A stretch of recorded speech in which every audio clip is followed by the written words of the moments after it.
What's up, all you beautiful people? Welcome back to the podcast. Today, I'm going to break down my 10 favorite tools for boosting productivity. But before I do, just let's refresh on Hofstadter's law. This is important when it comes to productivity or at getting anything done within our businesses. Remember, Hofstadter's law says this: it is always harder, takes longer, and costs more than you think, even when you take into account Hofstadter's law. So I have found that to be incredibly true in my own pursuits of productivity and increased effectiveness on myself and on my team. So I think just by having a perfectly calibrated expectation of what a thing is going to require, I think that's unrealistic.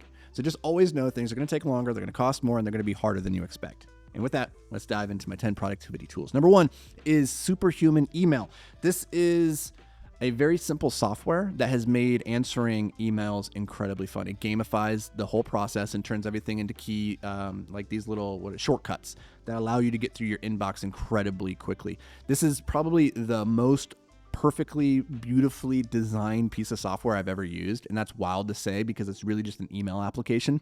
But it's absolutely amazing. If you spend as much time in your emails as I do, it's been an absolute game changer. So Superhuman email. Now, with that said, I think it's like $30 a month. So it's probably not for you if you're not a power email user, but if you are, it's a game changer.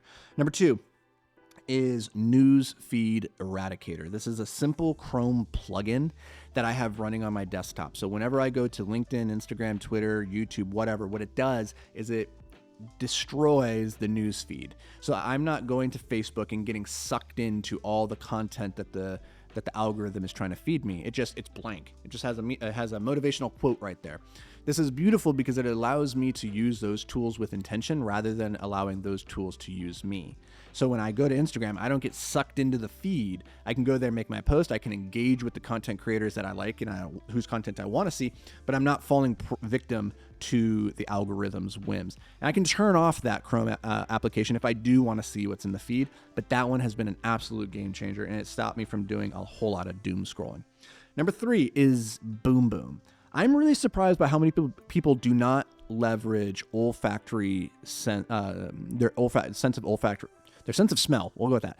I'm surprised how few people use their sense of smell to elicit certain physiological states. And you know the power of your sense of smell, because if you've ever smelled cinnamon, you've been transported back in time to Thanksgiving at that one dinner when you're 8 years old, right? Like, we know how powerful this can be for eliciting an emotional response or conjuring a memory.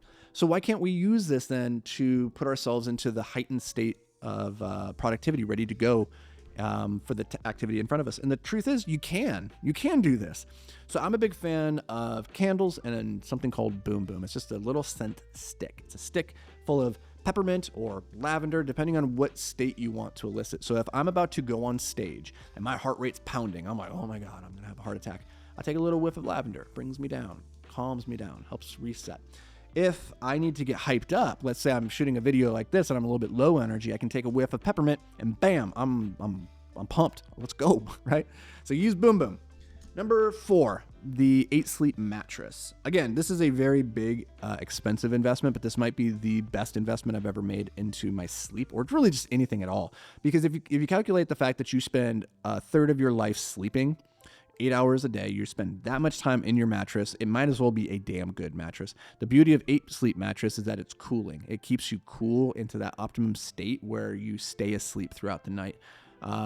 I hate sleeping in any bed without my 8 Sleep these days because I just sweat through it like middle of the night. Absolutely horrible.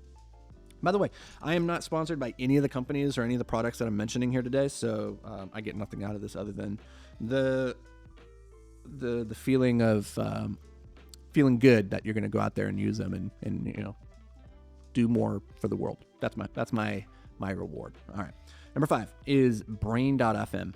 So Brain.fm is this website or this app that will allow you to listen to a stream of binaural beats. So white noise is very powerful for blocking out all the auditory distractions in your workplace, but binaural beats are even better because it operates on this wavelength that gets your brain into the right state of mind for deep work. And I love it. The simplicity of Brain.fm, I think it's like a $1 membership per month or something wild like that. And you just turn it on. I listen to that thing every single day. I listen to it every single night when I'm sleeping. It's an absolute game changer. If you're not into binaural beats or white noise, then at minimum, just don't listen to music while you're trying to be productive. Like the music is designed to engage your mind. Like that, it is engaging by definition, right? So you want to avoid that if you have deep work that you're trying to do at the same time. Binaural beats, great solution. Number 6, standing desk. You probably sit too much. It's probably killing you. So get up, stand up more often. Doesn't mean you have to stand all day, but like change your elevations a couple times every hour. That's a good way to just keep your energy levels high so that you're staying fresh for the activities in front of you. Number 7, daily meditation. In particular, there's a form called Yoga Nidra that I'm a very big fan of. This is called sleep like, what is it called? Non-recovery, NSD, I can't remember what it is. Non-sleep deep recovery, I think is what it's called. Non-sleep deep recovery. The Yoga Nidra is this form where you go into this hyper state of relaxation for 15, 20 minutes. It's a guided meditation saying, hey, think about your biceps and flex them and tighten them and now release. All right. You do this for 15, 20 minutes and you get a lot of the benefits that you would have from like an hour or two of sleeping. So you can pack in a whole lot of energy regeneration in the middle of the day, right after lunch, or if you're starting to get foggy minded in the afternoon, just do a quick Yoga Nidra session and you're going to be up and ready to go. Number 8 is this book, actually. It's a book called The Alter Ego Effect. So if you want to be your most productive self, one of the really interesting things is to create an alter ego that you step into whenever you're about to go into your domain of expertise. So a lot of professional athletes and singers, performers, they all have an alter ego. Beyonce had one, Kobe Bryant had the Black Mamba, right? They have this alter ego that they step into when they go into the game. You should have the same for your own life. If you have certain types of work that you go into that you need to be at your best, it's helpful to create an alter ego around that so that when you show up, when you sit down to write, you're like, okay, I'm going into my Ernest phase, my Ernest Hemingway ego, right? I'm pulling out this side of myself. So go read that book. The Alter Ego Effect is really interesting, very different than anything I had read before. So number 9 is noise canceling headphones. This is easily the best $200 I've ever spent is some Sony over-ear noise canceling headphones. I feel like a special needs child. No, I guess being neurodivergent with ADHD, I kind of am a special needs child. But like, if I don't have my headphones on, I get so easily distracted. So if you want to stay in deep work, stay in flow, make sure that you are canceling out all of those auditory distractions that are trying to encroach onto your focus. And last but not least is set an implementation intention. So this is very simple, is a lot of times our focus is being stolen from us completely unknowingly, right? The world is just sneaking up on us and it's distracting us and we don't even realize it's happening.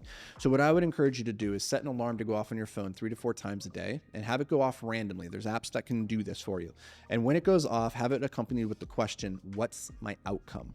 Now, the reason this is so important is if it catches you in the middle of doom scrolling social media when you really just pulled out your phone to make a post and now you're like 30 minutes in, you're watching cat videos, you're like, oh, what's my outcome? This is not why I picked up my phone. If you're in the middle of a meeting and you find yourself kind of dozing off and you ask yourself, what's my outcome? You go, oh, the purpose of me being in this meeting is XYZ. And if I keep showing up the way I'm showing up right now, I'm not going to get that desired result.